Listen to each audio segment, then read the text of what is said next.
GBIT greater Bengaluru integrated township ರೀ. ಒಂದು ಹೊಸ ಸಿಟಿ ಕಟ್ಲಿಕತ್ತಾರ. ಒಂದು ಹೊಸ ಇಂಡಿಯಾಸ್ ಫಸ್ಟ್ AI ಸಿಟಿ ಕಟ್ಲಿಕತ್ತಾರ ರೀ ಬೆಂಗಳೂರು ಕಡೆ ಎಲ್ರಿ ಬಿಡದಿ ಅನ್ನೋ ಒಂದು ಪ್ಲೇಸ್ ಒಳಗೆ. ಅಲ್ಲಿ 9 ಹಳ್ಳಿಗಳನ್ನು ವಶಪಡಿಸ್ಕೊಂಡು ಒಂದು ಹೊಸ ಸಿಟಿ ಕಟ್ಟಾಕತ್ತಾರ. ಆದ್ರೆ ರೈತರ ಜಮೀನು ಅದಾವ್ರಿ ಭಾಳಷ್ಟು ಎಕರೆಗಟ್ಟಲೆ ಆಗ್ತದಾರ. ಅದೆಲ್ಲ ನಾವು ಬಿಟ್ಟು ಕೊಡೋದಿಲ್ಲ ಅಂತ ಹೇಳಿ ಇವ್ರು ಸ್ಟ್ರೈಕ್ ಮಾಡಕತ್ತಾರ. ಆದ್ರೆ ಇವ್ರು ಅನ್ಲಿಕತ್ತಾರ ಪ್ರತಿ ಎಕರೆಗೆ ನಾವು 2 ಕೋಟಿ ರೂಪಾಯಿ ಕೊಡ್ತೇವೆ ಅಂತ ಅನ್ಲಿಕತ್ತಾರ. ಆದರೆ 2 ಕೋಟಿ ರೂಪಾಯಿ ಕೊಡ್ತೀರಿ, ಆದ್ರೆ ನನ್ನ ಜೀವನ ಹೆಂಗೆ ಸಾಗಿಸೋದು ನಾವು ಅಂತ ಅನ್ಲಿಕತ್ತಾರ. ಇವ್ರು ಅನ್ಲಿಕತ್ತಾರ ಅದಕ್ಕೆ ಇಲ್ಲ, ನೀವಂದ್ರೆ ನಮ್ಮ ಜಾಗ ಕೊಟ್ಟಂದ್ರೆ ನಾವು ಸ್ಕೂಲು, ಹಾಸ್ಪಿಟಲ್ಲು, AI ಸಿಟೀಸ್ ಕಟ್ಬೋದು, ಹೊಸ IT ಕಂಪ್ನೀಸ್ ಎಲ್ಲ ಬರ್ತೇವೆ ಅವ್ನಿಗೆ ಅನ್ಲಿಕತ್ತಾರ. ಇನ್ನೆಲ್ಲ ಬರ್ತಾವೆ ಖರೆ ರೀ.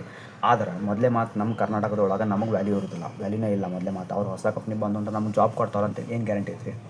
ಇರೋದಿಲ್ಲ. ಜಾಬ್ ಕೊಡ್ತಾವ ಅಂತ ಗ್ಯಾರಂಟಿ ಇರೋದಿಲ್ಲ. ಅವ್ರು ಅನ್ಲಿಕತ್ತಾರ ಜಾಬ್ ಆಪರ್ಚುನಿಟೀಸ್ ಕೊಡ್ತೇವೆ ಅನ್ಲಿಕತ್ತಾರ. ಆದ್ರೆ ನಾವು ಚಲೋ ಭೂಮಿ ನಾವು ಹೆಂಗೆ ಬಿಟ್ಕೊಡೋದಿಲ್ಲ ನಾವು ಅಂತ ಅವ್ರು ಸ್ಟ್ರೈಕ್ ಮಾಡತ್ತಾರ. ಈ ಸ್ಟ್ರೈಕ್ ಎಲ್ಲಿ ಮಟ್ಟ ಹೋಗ್ತಿದ್ದು ಗೊತ್ತಿಲ್ಲ ರೀ. ಯಾಕಂತಂದ್ರೆ ಉಗ್ರವಾದ ಹೋರಾಟ ಮಟ್ಟ ಹೋಗ್ಬೋದು. ಮಿನಿಮಮ್ 15ರಿಂದ 1 ತಿಂಗಳ ಮಟ್ಟ ಸ್ಟ್ರೈಕ್ ನಡೀಲಿಕತ್ತದ. ಆದ್ರೆ ಆಲ್ಮೋಸ್ಟ್ ಎಲ್ಲ ಭೂಮಿನೂ ಬಡ್ಸ್ಕೊಂಡು ಹೊಂಟಾರ ಅವ್ರಿಗೆ ಆ ಆಕಾಂಕ್ಷೆ ಕೊಟ್ಟು ಈ ಆಕಾಂಕ್ಷೆ ಕೊಟ್ಟು. ಆದರೆ ಹೇಳಲಿಕ್ಕೆ ಬರೋದಿಲ್ಲ ರೀ ಎಲ್ಲಿ ಮಟ್ಟ ಹೋಗ್ತದೆ ಈ ಸ್ಟ್ರೈಕ್ ಅಂತೇಳಿ. ಒಂದು ಕಡೆ ನಿಂತದ್ರಿ ಫ್ಯೂಚರ್ ಏನಾದ್ರು ರೆಡಿ ಆಗ್ಬೇಕಂತೇಳಿ ಫಸ್ಟ್ AI ಸಿಟಿ ಕಟ್ಟಬೇಕಂತ ಕೂತಾರೆ ಅವರು. ಆದ್ರೆ ಒಂದು ಕಡೆ ಐತಿ ಊಟ ಏನು ಮಾಡೋದು ಅಂತೇಳಿ. ಈಗ ಎಲ್ಲ ಜಾಗ ಅವ್ರು ಬಿಟ್ಟು ಕೊಟ್ರೆ ನಾವೇನು ಊಟ ಮಾಡೋದು ಅವ್ರದ್ದು.